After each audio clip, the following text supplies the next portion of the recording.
भक्ति और प्रेम किया है तो भगवत प्राप्ति होगी, और यदि पाप किया है तो नरक की प्राप्ति होगी। भागवत में नरकों का वर्णन है, स्वर्ग का वर्णन है, अच्छे कर्म का अच्छा फल, बुरे कर्म के बुरे फल का वर्णन किया गया है। धुंधुकारी को लगता था कि कुछ नहीं होगा, लेकिन अब जब बही खाता निकाली गई तो प्रेत बना।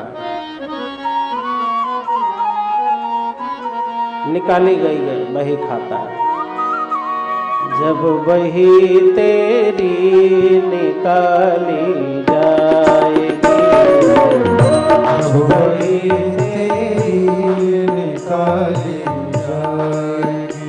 वही समझ रहे हैं ना नेताजी? वही खाता, वही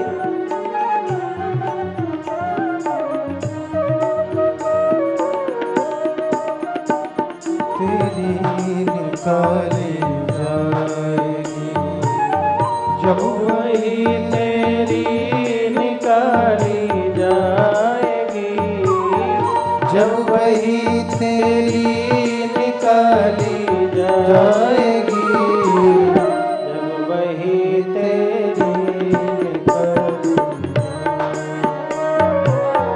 जब वही तेरी निकाली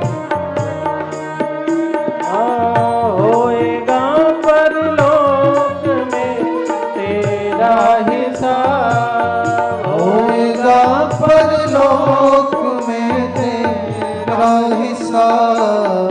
कैसे मुकरोगे वहाँ पर तू जना, कैसे मुकरोगे वहाँ पर तू जना, जब वही तेरी जब वही तेरी निकाली जाएगी, जब वही तेरी निकाली जाएगी, जब वही तेरी निकाली जाएगी,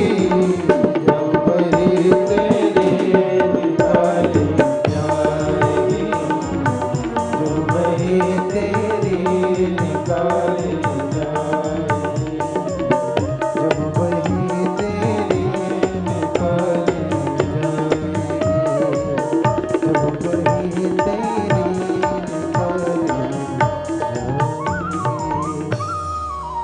राजा नहुस सांप बन गए थे। यह कथा आप लोगों ने सुना होगा।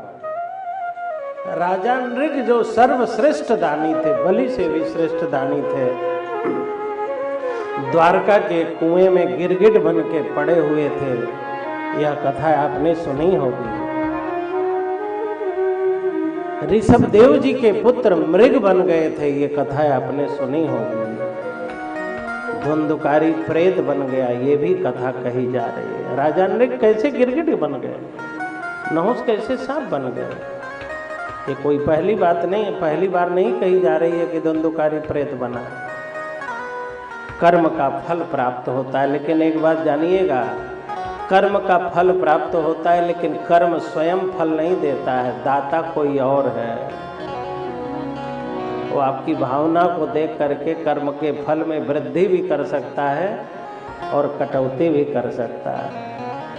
अच्छे भाव से कर्म किया गया तो जो कर्म का फल है उसका फल दूसरे अन्यथा लोगों की अपेक्षा अधिक मिल सकता है, और भाव अच्छा नहीं है तो कर्म का फल थोड़ा सा कम भी हो सकता है। कर्म अपने आप में आप कर रहे हैं, लेकिन कर्म का जो फल दाता है वो परमात्मा है, वो विधाता है, वो आपके भाव को देख रहा है। जैसे भागवत में धनुष यज्ञ कंस ने भी किया, धनुष यज्ञ जनक ने भी किया, लेकिन जो सौभाग्य महाराज जनक को प्राप्त हुआ, क्या वह सौभाग्य कंस को प्राप्त हो सका? धनुष कंस के पास भी है, धनुष जनक के पास भी है, लेकिन उसी धनुष यज्ञ से श्री राम को दामाद के रूप में जनक प्राप्त करते हैं। यदि भगवान शिव का धनुष परशुराम जी ने जनक को दिया था, तो उन्हीं परशुराम जी ने कंस को धनुष दिया था।